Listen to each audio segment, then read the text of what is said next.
Think for a few minutes about home. Home can mean so many different things to people. Home is not just a building, it's so much more than that. Each of us has our own unique concept of home. So, what are the things about home that are important to you? What is it about home that gives you comfort? Home is about connectedness.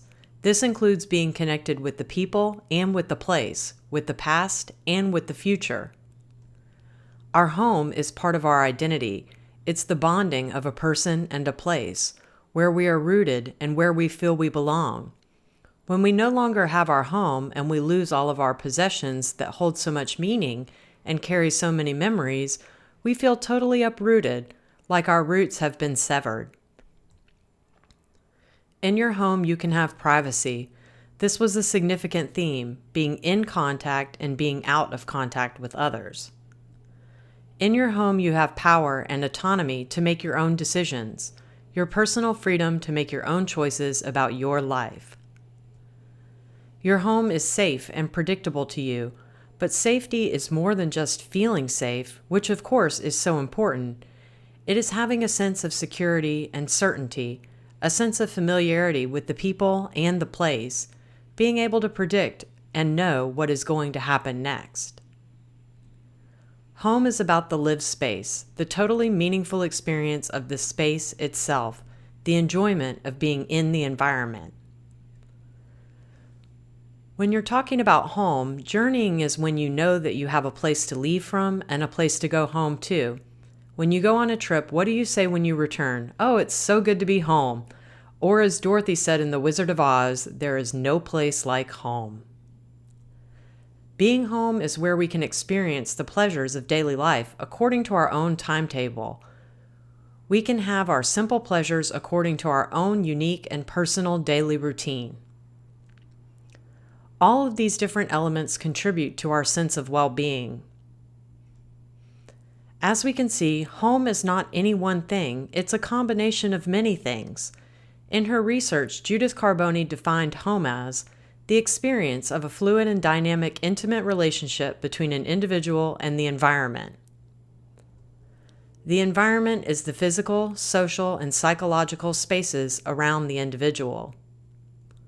This relationship consists of interactions and transactions between the individual and these spaces. This relationship is profoundly significant to the individual because it provides the critical connection to meaning in life. The meaning of home is bigger than the sum of its parts. It's more than a house or a particular relationship with another, or possessions, identity, or safety. Home is home. Home is a total experience, a whole that cannot be broken down into parts without losing the sense or meaning of the whole. Yes, the meaning of home is profound. Maya Angelou says, "I long, as does every human being, to be at home wherever I find myself." According to Wikipedia, as an alternative to the definition of home as a physical locale, home may be perceived to have no physical definition. Home may relate instead to a mental or emotional state of refuge or comfort. Maya Angelou also said, "The ache for home lives in all of us, the safe place where we can go, as we are, and not be questioned." During her research, Judith Carboni discovered that many people who move into long-term care communities actually feel homeless. She found that the nursing home in no way represents home to the institutionalized person. Residents in nursing homes face non-personhood. They no longer have a special bond with a place that held a significant personal meaning. They feel disconnected. Their connections with their people are severely limited or lost completely. Spouses and friends have died, and their children have moved or become unavailable.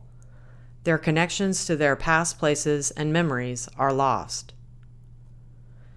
There is mostly shared space that is open to everyone. There is a lack of privacy. They feel powerless and dependent on others. They feel helpless. They lack choices about most things in their lives. They are aware that the institution makes the rules and drives the routines. They feel insecure and uncertain. They feel like a stranger in an unfamiliar world. They feel vulnerable. They live with doubts about what is going to happen next. The space feels meaningless to them. It is communal, shared by everyone. Their space is open to intrusions by others at any time. One resident explained that they just come in when they want to. Like people who are homeless, they have no private place where they can go to get away and call their own. They experience placelessness. They don't get to have the satisfaction that they can go home and the comfort that that brings. To not have a home is to not have a safe haven in which to find protection. When one is homeless, one is vulnerable and in danger at all times. They feel like a non-person. They lose their identity. They feel uprooted, and they feel like they don't belong. Under these circumstances, their individual daily routines and their simple pleasures are no longer a part of their lives. All of this destroys their sense of well-being. This experience of feeling homeless results in overwhelming feelings of loss of the meaning in life. And ultimately, Judith Carboni found that you lose yourself. In the study, the residents appeared to view the institution as more of a hospital or hotel where resident status is defined as a patient or guest, but never as a family or friend. One of the people in the study commented, "It doesn't feel like home. There's something lacking." People who are living in their own homes can experience these feelings of homelessness too. Their homes can feel like an institution. Our goal is to make sure that everyone feels at home and that each person can maintain their simple pleasures and their daily routine. When someone moves into a long-term care community, the only thing that should change is their address. One way to start is to always ask yourself these questions. What does the elder want? How did or does the elder do it at their home? How do you do it at home? How should we do it here? When you are at work, remember that you are working in someone's home. Think of yourself as a guest in their home.